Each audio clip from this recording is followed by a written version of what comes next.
नमस्कार, मैं अभिषेक शुक्ला महेंद्र सिंह स्मारक इंटरनेशनल पब्लिक स्कूल मिठानी मेरठ से आपके सामने उपस्थित हुआ हूँ। विश्व साक्षरता दिवस के अवसर पे मैं आपने कुछ भाव प्रस्तुत करना चाहता हूँ जो कि श्रीमद् भागवत गीता से है। श्रीमद् भागवत गीता में हमारे जीवन के विभिन्न समस्याओं का समाधान है। हमारे जीवन से जुड़ी हुई हर प्रकार की समस्या का समाधान, हर प्रकार के प्रश्नों का हल श्रीमद् भागवत गीता में भगवान श्री कृष्ण अर्जुन को समझाते हैं और उन्हें श्रीमद् भागवत गीता के माध्यम से ही उनके सब समस्याओं का समाधान करते हैं। तो चलिए हम भी भगवान श्री कृष्ण की वाणी को, भगवान श्री कृष्ण के द्वारा गाए हुए इस गीत को ध्यानपूर्वक सुनते हैं।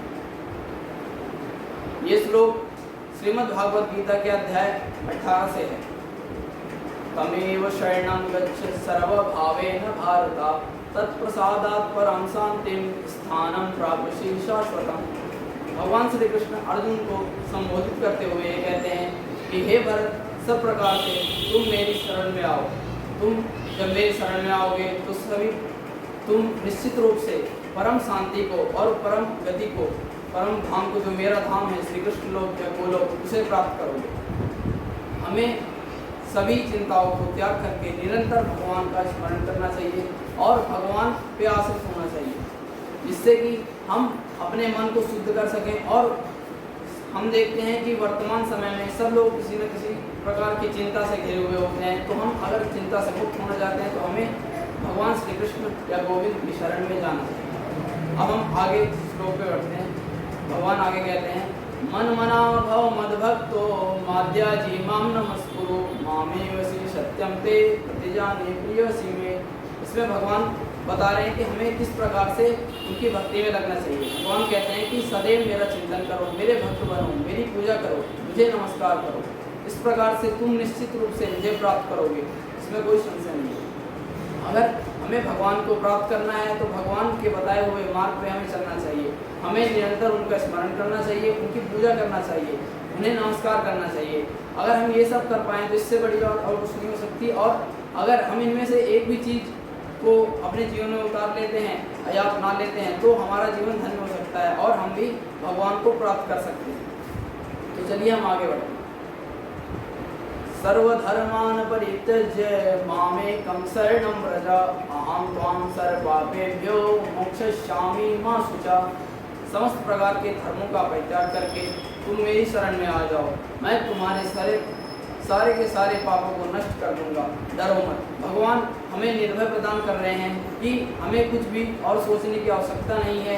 जब हम भगवान की शरण में हो जाते हैं तो हमारा पूरा भार भगवान के ऊपर हो जाता है। भगवान ही हमारी सब प्रकार की चिंताओं को खत्म करते हैं और हमें आगे बढ़ने के लिए प्रेरित करते हैं। भगवान हमें ये कहते हैं कि तुम सब प्रकार की चिंताओं को, सब प्रकार के धर्मों को, सब प्रकार के कर्तव्यों को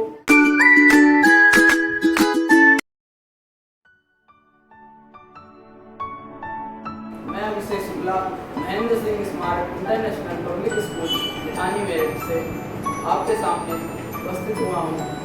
विश्व साक्षरता दिवस के अवसर पर मैं आपने कुछ भाव प्रस्तुत करना चाहता हूँ जो कि श्रीमद् भागवत गीता से है।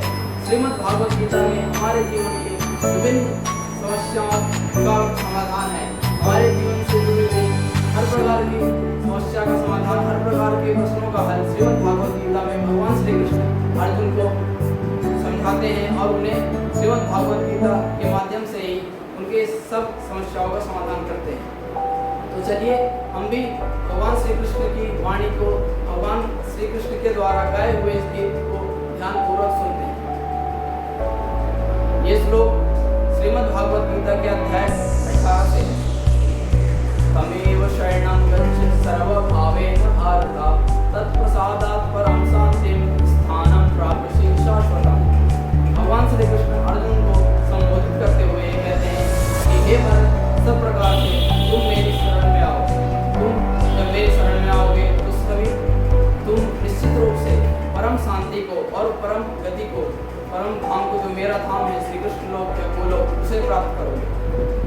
हमें सभी चिंताओं को त्याग करके निरंतर भगवान का स्मरण करना चाहिए और भगवान पे आश्रित होना चाहिए, जिससे कि हम अपने मन को शुद्ध कर सकें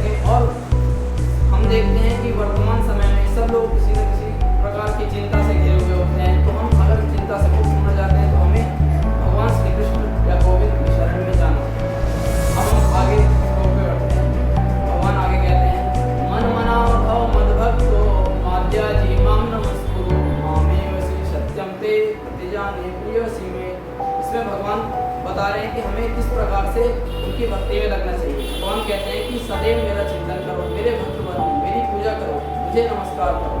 इस प्रकार से तुम निश्चित रूप से मुझे प्राप्त करोगे, इसमें कोई संशय नहीं। अगर हमें भगवान को प्राप्त करना है तो भगवान के बताए हुए मार्ग में हमें चलना चाहिए। हमें निरंतर उनका स्मरण करना चाहिए, उनकी पूजा करना चाहिए, उन्हें नमस्कार करना चाहिए। अगर हम ये सब कर पाएँ तो इससे बड़ी बात और कुछ नहीं है। और अगर हम इनमें से एक भी चीज़ को अपने जीवन में उतार लेते हैं या अपना लेते हैं तो हमारा जीवन धन्य हो सकता है और हम भी भगवान को प्राप्त कर सकते हैं। तो चलिए हम आगे बढ़ते हैं। सर्वधर्मान् परित्यज्य मामेकं शरणं व्रज, अहं त्वां सर्वपापेभ्यो मोक्षयिष्यामि मा शुचः।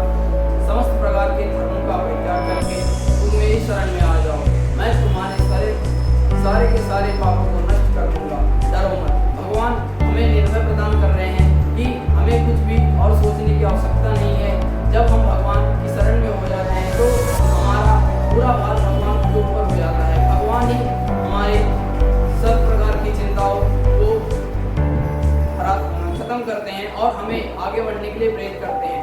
भगवान हमें ये कहते हैं कि तुम सब प्रकार की चिंताओं को, सब प्रकार के धर्मों को, सब प्रकार के कर्तव्यों को त्याग करके केवल मेरे शरण में आ जाओ। सबसे उच्च स्थिति मनुष्य की ये है कि वो भगवान का दास हो। अगर वो भगवान का दास होगा तो उसे किसी प्रकार के किसी पाप पुण्य की चिंता करने की आवश्यकता नहीं है, क्योंकि भगवान खुद ये भरोसा दे रहे हैं, ये विश्वास दिला रहे हैं अर्जुन को और हमें भी कि हमारे पाप है पूर्व जन्म के जो होने वाले हैं उन सारे पापों को भगवान नष्ट कर देंगे। तो चलिए फिर हम आगे बढ़ते हैं, आगे के श्लोकों का चिंतन करते हैं।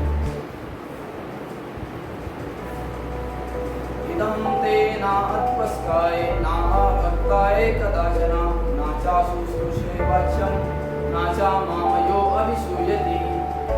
अब आगे भगवान बता रहे हैं कि जो ये मेरा गुह्य ज्ञान है ये उनको नहीं लेना चाहिए जो ना तो संयमी है, ना एकनिष्ठ है, ना भक्ति में रत है, और उनको तो कदापि नहीं लेना चाहिए जो मुझसे द्वेष करते हैं। भगवान हमें ये बता रहे हैं कि ये ज्ञान हमें केवल और केवल उनको ही देना चाहिए जो भगवान की भक्ति में रत है या भगवान के प्रति उनके मन में कुछ श्रद्धा है। क्योंकि अगर हम किसी अनाधिकारी को ये ज्ञान प्रदान करते हैं तो वो इसमें कुछ गलत ही अर्थ निकालेगा और वो भगवान के ज्ञान को ना समझ के अनगरन कुछ वार्तालाप करेगा और भगवान की बातों को विश्वास नहीं करके कोई ना कोई अपराध जरूर कर देगा, जिससे कि उसका कोई ना कोई पाप बन जाएगा और उसे उसका फल भोगना पड़ेगा। तो इसलिए भगवान ये आदेश देते हैं कि हमें ये ज्ञान उनसे नहीं करना चाहिए, उनसे नहीं कहना चाहिए, उनसे नहीं बताना चाहिए जो भगवान से द्वेष करते हों या ईर्ष्या करते हों। अब आगे भगवान बताते हैं कि ये ज्ञान जो है किसको प्रदान करना चाहिए। तो हम आगे बढ़ते हैं। इदं ते नात्पस्काय नाभक्ताय कदाचन नाचा शुश्रूषे वाच्यं नाचा मामयो अभिसूयति। या इदं परमं गुह्यं मद्भक्तेश विध्यास्यति भक्तिं मयिं परां कृत्वा मां एव पश्यति असंशया। भगवान ने पहले हमें यह बताया कि ये ज्ञान उनसे नहीं कहना चाहिए जो मुझसे द्वेष करते हैं, जो ईर्ष्या करते हैं, जो मुझ पर श्रद्धा भाव नहीं रखते। अब भगवान ये बता रहे हैं कि अगर हम भगवान के इस परम ज्ञान को, इस भगवान के गाए हुए गीत को अगर हम उनके भक्तों के द्वारा, उनके भक्तों के समूह में अगर हम इस ज्ञान को प्रदान करते हैं या किसी और को हम भगवान के ज्ञान के बारे में बताते हैं जो भगवान ने गीता में बताया है, तो उसका ये परिणाम होगा कि उस व्यक्ति को भगवान की शुद्ध भक्ति प्राप्त हो जाएगी। शुद्ध भक्ति अगर किसी को प्राप्त हो गई तो यही सबसे बड़ी उच्च अवस्था है मनुष्य जीवन की।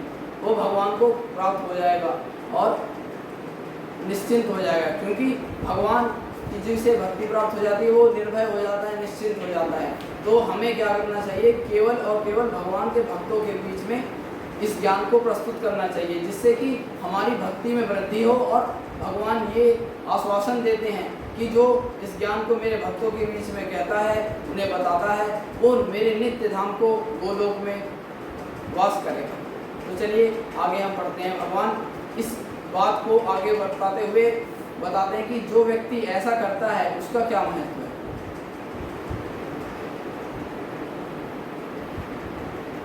नाचा तस्मान् मनुष्येषु कश्चिन् मे प्रेकृतमां भविता नाचा मे तस्मात् अन्या प्रेतरो भुवि।